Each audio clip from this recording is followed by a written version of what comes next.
Olá pessoal, estamos aqui conversando mais uma aula de geografia. Dessa vez a gente vai para o capítulo 7, a população brasileira, tá? Vamos falar dos tipos da população, como ela se divide, quais os tipos de população, tá? Mas antes de começar, vamos ver aqui a distribuição da população pelo mundo, tá? Se vocês conseguirem perceber, de todos os continentes que estão aparecendo aí no vídeo, o mais populoso é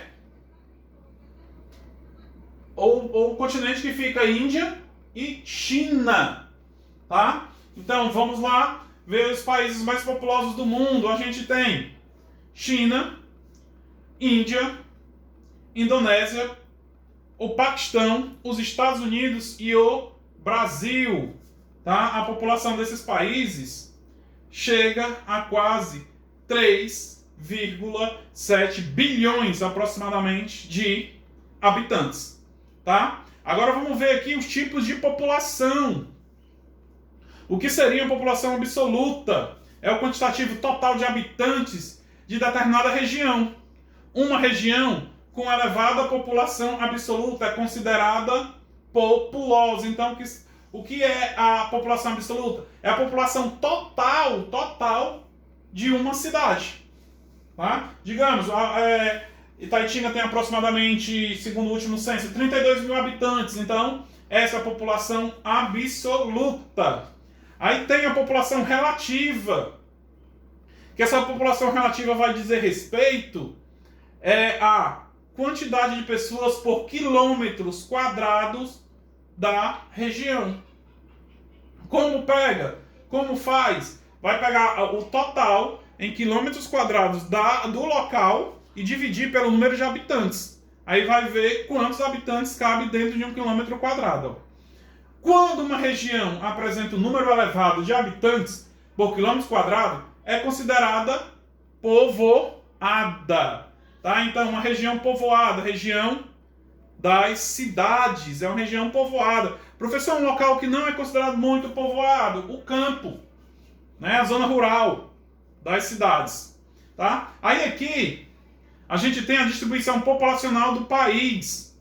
Nossa densidade demográfica é de apenas 22,4 habitantes por quilômetros quadrados. Professor, por que isso? Porque a gente tem muitos, principalmente no Nordeste e no Norte, tem muitos locais que não é povoado. Tá? Vamos ver aqui, ó, a população do nosso país.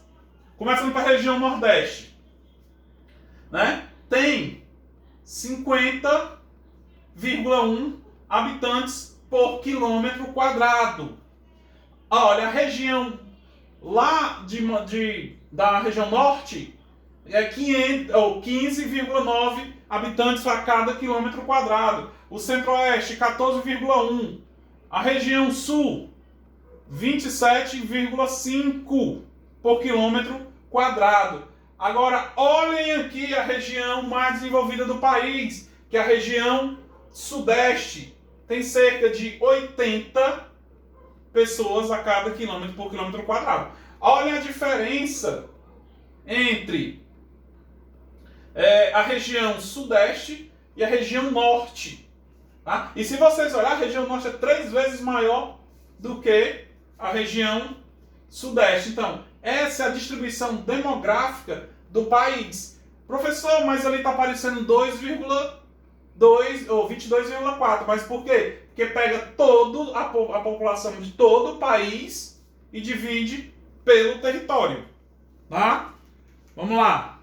Agora vamos ver o crescimento populacional brasileiro. Tá? O crescimento, e também teve a parada desse crescimento. Vamos lá. Ó. O crescimento da população brasileira. Quando esse valor é positivo, ou seja, quando a natalidade é superior à mortalidade, pessoal, natalidade é o nascimento, o nome já diz. Natalidade, natal, é o número de nascimentos. Ó. Quando esse valor é positivo, ou seja, quando a natalidade é superior à mortalidade, significa que houve crescimento. Já quando a mortalidade é superior à natalidade, significa que a população está em declínio, quer dizer, está diminuindo. Para entendermos o que é o crescimento vegetativo, precisamos compreender antes dois conceitos: a taxa de natalidade e a taxa de mortalidade, que serão abordados mais detalhadamente agora, a seguir. Mas vamos ver agora. O crescimento natural. Você vai pegar o número de nascimentos e menos o número de óbito por 1000 e vai dividir pelo número de habitantes. Como, por exemplo, vamos pegar a pandemia, né? Vocês devem ver no jornal, nessa pandemia aí, que sempre eles botam a porcentagem de mortes em relação aos doentes. Digamos, se a porcentagem lá, por exemplo, 6,1 de mortos a cada 100. Quer dizer, então, que se a gente for pegar a porcentagem, a cada 100 pessoas doentes, 6 morrem. Tá? É a mesma coisa aqui. Tá? Você pega o número de nascimentos menos o número de óbitos vezes 1000 e divide pelo número de habitantes. A mudança na natalidade e na fecundidade. Ó. A taxa de natalidade diz respeito ao número de nascidos vivos a cada 1000 habitantes de um país. Estado, cidade ou região. Aqui já vai pegar o número de nascidos, tá? A cada número de 1000 e o total da população. Como, por exemplo, a cada 1000 nascimentos morre apenas 2. Então, vai ser 998 viveram. Tá? Então, isso é taxa de natalidade. Professor, o que é a taxa de fecundidade? A geração de filhos. Filhos fecundos. Tá? Mas vamos ver aqui, ó. Teve uma redução no número de filhos. Se você prestar atenção, o seu avô teve mais filhos do que sua mãe. O seu bisavô teve mais filhos do que o seu avô. Então, a tendência no Brasil foi a diminuição do número de filhos por casais. Essa redução do número de filhos por mulher foi fundamental para a diminuição do ritmo de crescimento da população brasileira. Olhem nesse gráfico aqui, ó. O gráfico tem de 1940 até 2010. A tendência das pessoas tendo cada vez menos filhos, ó. Aqui tem a linha, ó. Vamos pegar esse aqui, ó. No 1940, a média de filhos por casais brasileiros era de 6 filhos. Se manteve em 1950, aumentou uma coisinha em 1960, mas a partir de 1970, quando começou os métodos contraceptivos, que é para evitar filho, a tendência começou a cair. E hoje, em geral, a média do brasileiro são de 2 filhos. Tá? Então, esse número veio caindo. Professor, mas não tem nada a ver com mortalidade, não? Não, que a gente vai já ver. Ó. Até mesmo aqui, ó, a taxa de mortalidade infantil no Brasil. Ó. A partir dos anos começou a diminuir. Por que foi que a taxa de natalidade começou a diminuir? Por causa de uma medicina melhor, remédios, entre outras coisas a mais. As pessoas vivem bem. Vamos lá. Ó. Aí o Brasil teve uma melhoria na qualidade de vida, né? Que automaticamente teve influência na queda da mortalidade. Ó. Esse declínio é consequência de diversos fatores que ocorreram no Brasil, que atuam de forma complementar. Tais como, pessoal, o que foi que fez com que diminuísse a mortalidade de crianças no Brasil? O que foi que fez com que as pessoas vivessem mais? Tá? A gente vai ver aqui. Vamos lá. Ó. Primeiro, o avanço da medicina, como eu falei antes. Ó. Com a produção de novos medicamentos, diagnósticos e novas formas de tratamento que passaram a curar diversas doenças. Então, as doenças que existiam na época não tinham cura e hoje passaram a ter. Outra coisa, melhoria nas condições sanitárias, como a criação de sistemas de abastecimento de água, redes de coleta e tratamento de esgotos e coleta sistemática do lixo. Então, a partir do momento que melhorou as condições sanitárias, saneamento básico, as pessoas tiveram menos doenças causadas por bactérias. Tá, ó. A ampliação do sistema de educação pública. Professor, o que é que tem a ver a educação com saúde? Pessoal, quem tem educação tem saúde. Tá? Isso a gente vai comentar em sala. Ampliação da oferta de alimentos. Com o surgimento de mais alimentos, as pessoas comiam bem e viviam melhor, comem bem e vivem melhor. Outro, campanhas de vacinação contra essas doenças. E a elevada renda média do trabalhador brasileiro. A pessoa começou a ganhar mais um pouco, ter mais dinheiro. Tá? Agora vamos falar do Índice de Desenvolvimento Humano. Professor, o que é o Índice de Desenvolvimento Humano? Pessoal, a gente vai estudar. Estamos estudando, né? No 7º, vocês vão estudar no 8º e vão estudar no 9º também.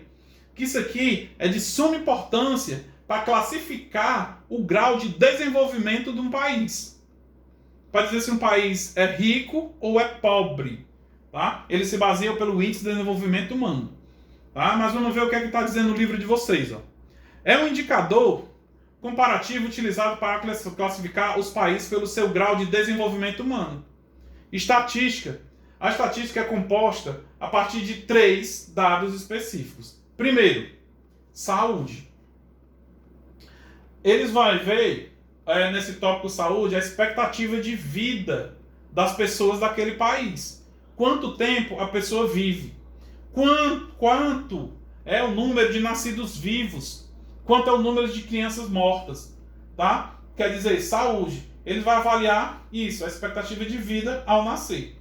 Outro indicador do índice de desenvolvimento, a educação. Ele vai ver quantas crianças estão matriculadas na escola e o número de adultos alfabetizados. Quantos adultos são alfabetizados? Tá? E outro, renda. O produto interno bruto do país. Professor, o que é isso? Vocês vão entender mais na frente. Mas vamos ver, ó, esse último, produto interno bruto, dividido pelo total de habitantes do país. O que é o PIB? É o valor que o país ganha dividido pelo número de habitantes. Tá? Professor, explica aí mais um pouco. Digamos, na casa de vocês são 3 pessoas. Pai, mãe e você. 3. Seu pai ganha 3 mil reais por mês. Sua mãe não ganha nada, você não ganha nada. Quanto é o PIB da sua casa? Tá? É 3 mil reais. Quanto é a renda per capita da sua casa? Aí você divide os 3 mil por 3. Vai dar R$1.000 por pessoa, é a renda per capita. Tá? Vamos lá, prosseguindo. Vamos falar um pouco do nosso país. Ó. Nosso país iniciou o século XXI apresentando uma melhoria no nível de seu índice de desenvolvimento. Contudo, essa elevação não traduz plenamente a realidade do país. Quer dizer, o Brasil está desenvolvendo, mas ainda não é considerado um país em desenvolvimento. Tá? Vamos falar um pouco agora das migrações que contribuíram para a formação da população brasileira. A gente viu na aula passada, acho que foi 2 aulas, que a nossa matriz, o povo brasileiro foi formado por indígenas que viviam nas terras do Brasil, por portugueses e por escravos, ou negros que vieram trabalhar como escravos, que foram escravizados. Mas outros países, pessoas de outros países, também vieram formar, deram grande contribuição na formação da nossa população. Como, por exemplo, italianos, japoneses, alemães e, principalmente, os portugueses, como vocês estão vendo, as bandeirinhas. Professor, o que é essa estrutura etária? Pessoal, aqui quer dizer, é uma pirâmide que vai na representação de gênero de acordo com a idade. Pessoal, professor, o que é gênero? Gênero é homem e mulher. Como está aqui, homem e mulher. Mas vamos ver pirâmide etária. Uma pirâmide etária é a representação gráfica que mostra a quantidade de pessoas de uma área de acordo com a idade e o gênero. Vamos aqui, pegando aqui. Se a gente for olhar o censo de 2010, o maior número de pessoas por idade no Brasil é de 10 a 14 anos, ó. Grande número de jovens, adolescentes nessa idade, tá? Aí tem aqui, ó, meninos são maior do que meninas. Pessoas com 100 anos, ó, muito pouco. Então, cada abertura desse gráfico vai mostrar o número de pessoas nessas determinadas idades. Tá? Então, se a gente for pegar o maior número da população brasileira é de jovens, ó, entre 10 e 14, 20 e 24, 30 e 34. Tá bom? Aí vem a desigualdade. Acho que eu pulei alguma coisa aqui. Não, pulei não. Vamos lá. Ó. Aí vem homens e mulheres. Pessoal, a população brasileira, a maior parte, são mulheres. Quer dizer, existe mais mulheres no Brasil do que homens. Mas, em compensação, elas são mais discriminadas no trabalho do que os homens, que a gente vai ver mais na frente. Tá? Vamos lá. Opa. Agora vamos ver aqui a estrutura da população economicamente ativa. Pessoal, lembre-se esse nome, ó. PAI. Quer dizer o quê? População economicamente ativa. Professor, o que é uma população economicamente ativa? É aquela pessoa que está apta a trabalhar, né? Que tem idade de trabalhar. Tá? Como, por exemplo, ó, a população economicamente ativa é o conjunto de pessoas que trabalham ou estão à procura de emprego e constitui a potencial mão de obra que pode ser absorvida pelos setores produtivos da atividade econômica. Vamos aqui voltando. Então, o que é a população economicamente ativa? É aquelas pessoas que têm condições de trabalhar. Tá? Por exemplo, uma pessoa levou um acidente de deficiência física, pode trabalhar? Não pode.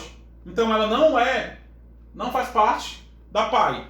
Tá? Aí vem, ó, o nosso setor produtivo se divide em 3 partes. Quais são? Sai aqui do meio para vocês verem melhor. O setor, ligando o laser aqui, mas como é LED a televisão, não dá para pegar o laser. Pega ali no quadro lampião, mas aqui não pega. Vamos lá, o primeiro setor. O nome já diz, ó, setor primário.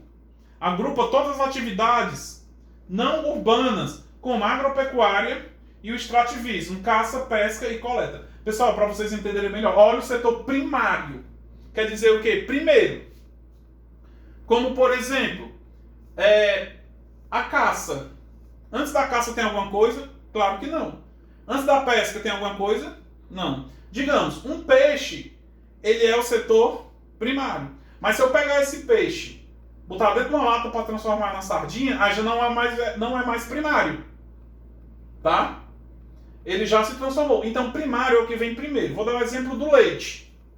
O leite é um produto primário, que tira da vaca. Mas a manteiga já não é um produto primário mais, porque já é o derivado do leite. Então, primário é o que vem primeiro. Tá? Aí vem o setor secundário da economia. Envolve todas as atividades de transformação, como indústria e construção civil. Tá? Todo tipo, interessante, ó. Atividades de transformação é o que pega o setor primário e transforma. Quer dizer, o setor secundário. Pega o exemplo da manteiga que eu acabei de dizer. O leite é primário e a manteiga é secundário. Por quê? Ela foi industrializada e se tornou-se um produto. Aí vem o setor terciário da economia. Compreende todas as atividades de prestação de serviço e comércio, como educação, transporte, administração pública, privada, bancos, etc. Pessoal, o setor terciário é todo aquilo que presta serviço às pessoas. Vamos pegar aqui a educação. Caso tenha numa prova, educandário é o quê? Um setor primário, secundário e terciário. Ele presta serviço, ele é terciário. Aqui. Educação. Tá? E esse setor, o terciário, ele pode se dividir em 2 partes. O formal e o informal. Pessoal, o que é uma coisa formal? É quando é legalizado. Digamos, carteira assinada. Formal é constituído por uma maioria de trabalhadores legais, ou seja, que possuem carteira assinada. E o setor terciário informal é aquela pessoa que não trabalha de carteira assinada. Tá? Como eu vou dizer aqui, o informal é composto por sua maioria de trabalhadores que não apresentam qualquer vínculo empregatício. Tá errado aqui. Tá certo. Empregatício. Não é empregado. Tá? Digamos, aquela pessoa, esse senhorzinho aí em frente da escola, que vende bombom, né? ele é um setor informal. Ele não está prestando serviço, ele não está vendendo bombom, mas é informal. Já a gente, a escola, os professores, têm carteira assinada. É um serviço formal. Tá? E assim a gente encerra a nossa aulinha de hoje.